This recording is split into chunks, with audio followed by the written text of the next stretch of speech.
What's good, world? I'm Mo Stacks, and today I'm going to give you 6 tips to automate your audio effects in Logic Pro X.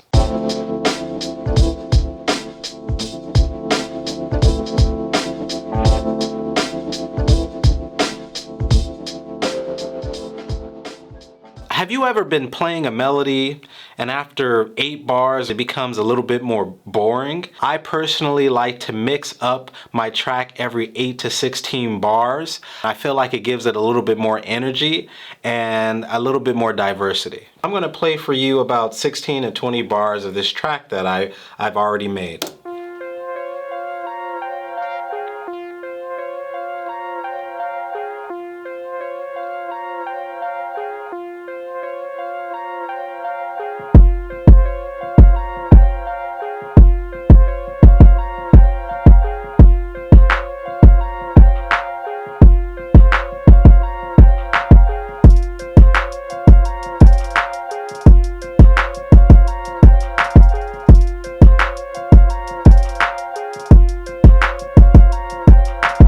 Tip number 1. A is the shortcut for automation tools. I'm going to be primarily automating the synth here today. You need to open up the automation tools. You can do that in 2 different ways. You can either click this button right here to show or hide the automation, or you can click the A button on your keyboard. Tip number 2. You have to place the effect on the instrument in order to automate it. The particular effect that you want to automate has to be on the instrument if you want to automate that particular audio effect, with the exception of volume and panning a particular instrument.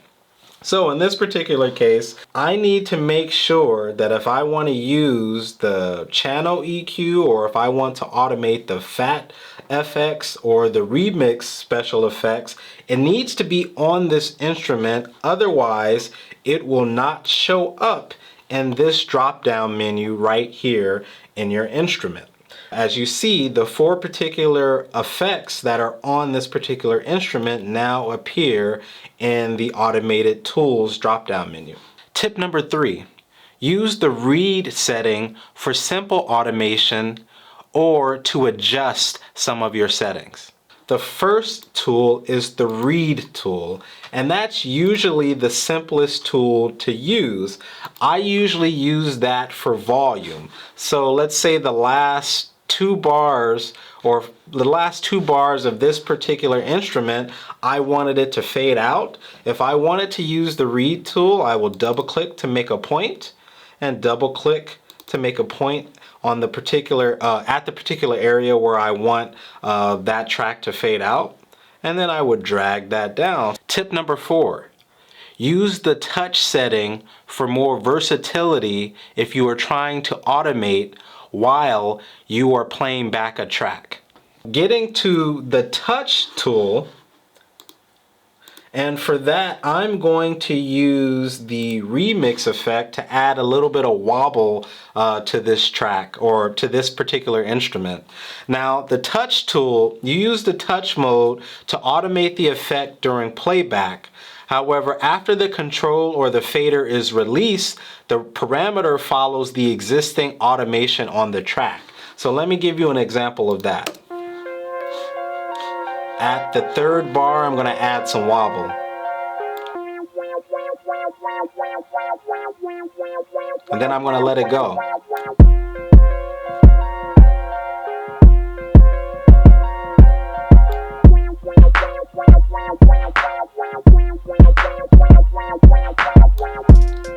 Okay, so there you go. Now let's play that back.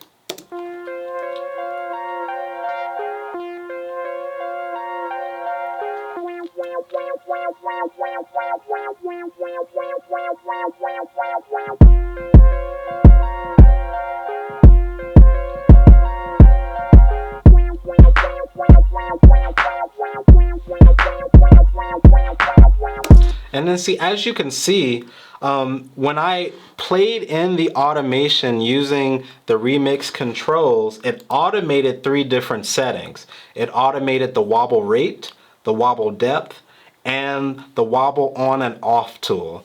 And that's why the touch setting is the most versatile setting, is because if you're creating a remix, or you want to put some scratches onto a track, or wobble it, or do some repeating with the track, and you're kind of just trying to get a feel for it while you're playing with the instruments, this is a way to kind of create on the fly. Tip number 5. Use the latch setting very carefully because it may erase any remaining automation data on that track. Latch mode works like touch mode, but after the control or fader is released, the new parameter value replaces existing automation on the rest of the track. And so you have to be careful with the latch tool, because while it works like the touch tool, it can erase the remaining automation data on the track. Tip number 6. How to delete automation data quickly. The last thing that I wanted to point out is, how do you quickly delete these automation points, because it can become very cumbersome if you're doing it individually. You can either, the quickest way, if it's a couple of points, is to double click. If you double click that point, you will delete that automation point. You can click that point as well and press the delete key on your keyboard. And maybe the easiest way to do it, if you have a lot of automation, is to get this eraser tool from your drop-down menu. And as a quick tip, this is your secondary tool here, and this is your primary tool. To use your secondary tool, all you do is hold down Command and you click. So if I wanted to erase all of this information here, I would just do that with the eraser tool, or do that here. If you like this video, please show your support by subscribing to this channel or hitting that like button down below.